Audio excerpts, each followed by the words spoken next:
it kind of reinforced my belief in nothing ever happening.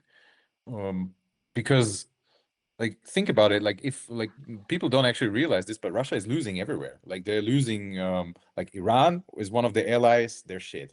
They're losing in the Caucasus, like this war that Trump got settled. Um they those countries don't really, want to deal with Russia anymore. Now they lost Maduro. So they're kind of losing everywhere. So, do you think like Putin wants to lose or not lose, but like not win in Ukraine as well?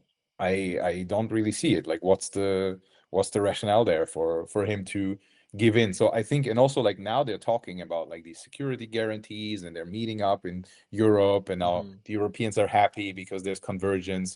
You like there's a very simple rule of thumb. If the Europeans are happy, Russia cannot be happy because they want things that are diametrically opposed to each other. Hmm. So yeah, I've been selling my yeses. I had some long-term yes, just as Yes speculation, for not because I thought ceasefire. something would happen.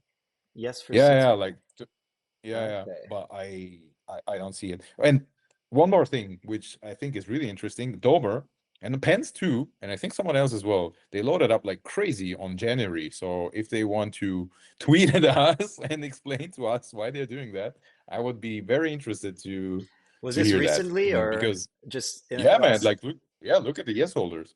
Yeah, interesting. No, I the only news from Canada is that this Chrystia Freeland, who's a MP in Toronto, she took a role Uh, for advising Zelensky on Ukraine economy, but I think the timeline was that she was going to she's going to take on this role when the war is over, like the Ukraine rebuilding, something like that.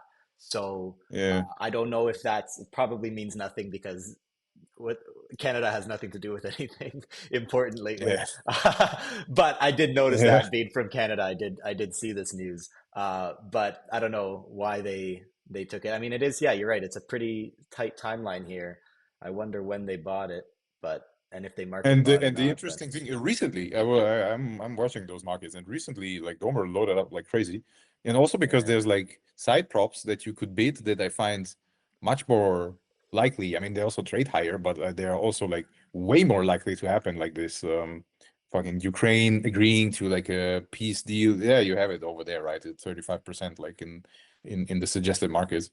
Um, so these things, like I could see that happen, or at least I could see a good pump. Like these markets have pumped before. Yeah. Ceasefire one, I mean, even if it pumps, I don't see it. Yeah. All right. So this, yeah, 20s on yes for the full Yeah, year, is that? yeah. There's like the Ukraine agrees to like the US backed ceasefire. Okay. Uh, I understand. yeah, Um, this market is actually this is a big mess. I'm not getting involved there with this. This is a rule mess, man. Like the signing the peace deal, signs a peace deal with Russia where Russia doesn't have to sign anything. Like I don't trust that market at all. let's see. If Ukraine signs it, only Ukraine signature is required. That's interesting. Yeah. Yeah. So could easily get scammed.